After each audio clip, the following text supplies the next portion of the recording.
Okay, I'm gonna install the new Dominator exhaust with the high mount onto the 2025 T7.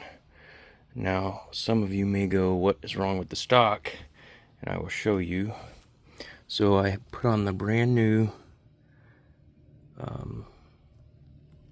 protector, and if you look, it's already getting burnt from the stock exhaust.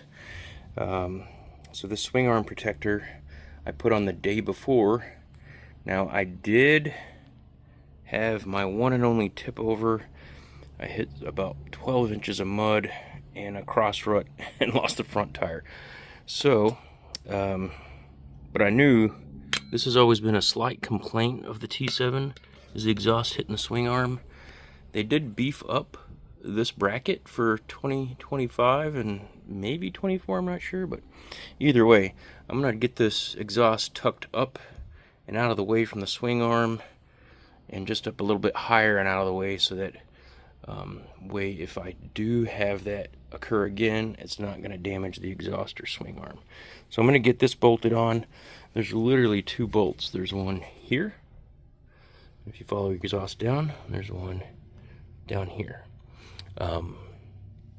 So you literally unbolt those two things, bolt on the two new, and once I get that done, I will take a video of how it fits and how it sounds. Okay, alright, so just for comparison's sake, little size difference in the stock versus the Dominator.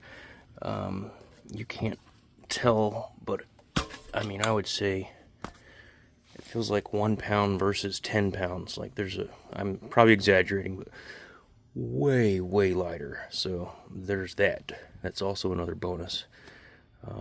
So we'll get the benefit of some lost weight, the benefit of it kind of tucking up and out of the way and preventing that from happening any further.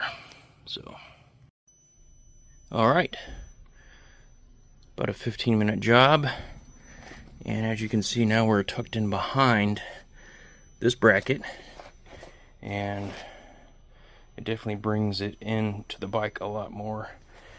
And then this passenger peg and the outside of the frame will take the weight instead of the exhaust, keeping it off of the swing arm, reducing a few pounds, and of course